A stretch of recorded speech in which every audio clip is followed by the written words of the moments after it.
نماز، حج، زکوٰۃ، غربا کی امداد، بیماروں کی عیادت، مساکین کی خبرگیری وغیرہ تمام اعمال خیر سے جنت ملتی ہے، مگر روزہ وہ عبادت ہے جس سے جنت والا ملتا ہے، خود مالک حقیقی ہی مل جاتا ہے۔ اللہ تبارک و تعالی فرماتا ہے کہ الصوم لی وانا اجزی بہ، یعنی روزہ وہ تو میرے لیے ہے اور اس کی جزا میں خود ہوں۔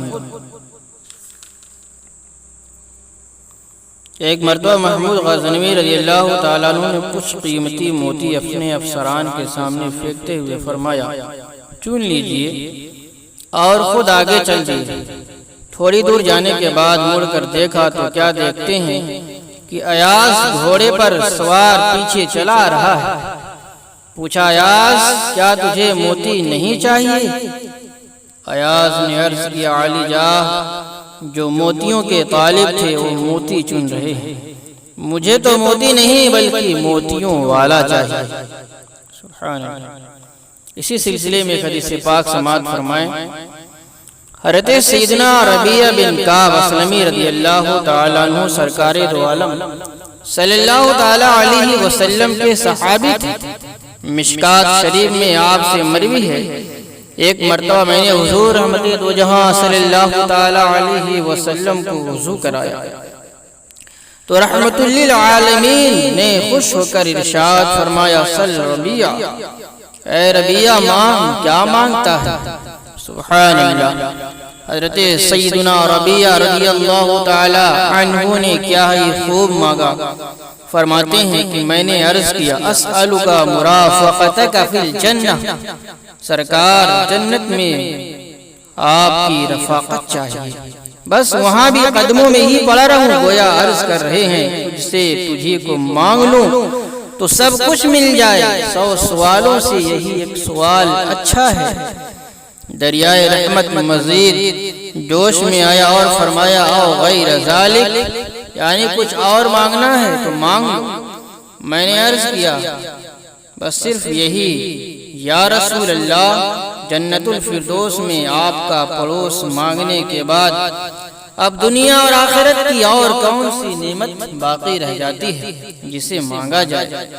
کیونکہ تجھ سے تجھی کو مانگ کر مانگ لی ساری کائنات، تجھ سے تجھی کو مانگ کر مانگ لی ساری کائنات، مجھ سا کوئی گدا نہیں، تجھ سا کوئی سخی نہیں۔ حضرت ربیعہ رضی اللہ تعالیٰ عنہ جنت میں رفاقت طلب کر چکے اور مزید کسی حاجت سے انکار کر دیا۔ اس پر سرکار دو عالم صلی اللہ تعالی علیہ وسلم نے ارشاد فرمایا، فَأَعِنِّي عَلَى نَفْسِكَ بِكَثْرَةِ السُّجُودِ، اپنے نفس پر زیادہ نوافل سے میری مدد کر، یعنی ہم نے تمہیں جنت تو عطا کر ہی دی، اب تم کو بھی بطور شکرانہ نوافل کی کثرت کرتے رہو۔ سبحان اللہ، سبحان اللہ۔ اس حدیث مبارک نے تو ایمان ہی تازہ کر دیا۔ رہتے سیدنا شیخ عبدالحق محدث دہلوی رحمت اللہ تعالی علیہ اشعت اللمعات میں فرماتے ہیں، سرکار مدینہ، راحت قلب و سینہ، تاجدار مدینہ صلی اللہ تعالی علیہ وسلم کا بلا کسی تقید اور بغیر کسی تخصیص کے مطلقاً فرمانا سل، یعنی یہ فرما دینا مانگ، کیا مانگتا ہے، اس بات کو ظاہر کرتا ہے کہ سارا معاملہ ہی سرکار دو عالم صلی اللہ تعالی علیہ وسلم کے دستے پر انوار میں ہے، جو چاہیں جس کو چاہیں اپنے رب کے حکم سے عطا کر دیں۔ علامہ بوصیری قصیدہ بردہ شریف میں فرماتے ہیں، فَإِنَّ مِن جُودِكَ الدُّنْيَا وَغَرَّتَهَا وَمِنْ عُلُومِكَ عِلْمُ اللَّوْحِ وَالْقَلَمِ، یعنی یا رسول اللہ صلی اللہ تعالی علیہ وسلم، دنیا اور آخرت آپ ہی کی سخاوت کا حصہ ہے، اور لوح و قلم کا علم تو آپ کے علوم مبارکہ کا ایک حصہ ہے۔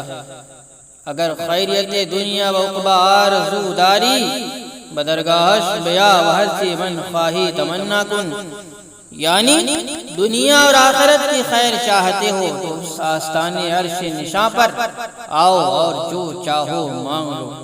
خالق کل نے آپ کو مالک کل بنا دیا، خالق کل نے آپ کو مالک کل بنا دیا، دونوں جہاں دے دیے قبض و اختیار میں، دونوں جہاں دے دیے قبض و اختیار میں۔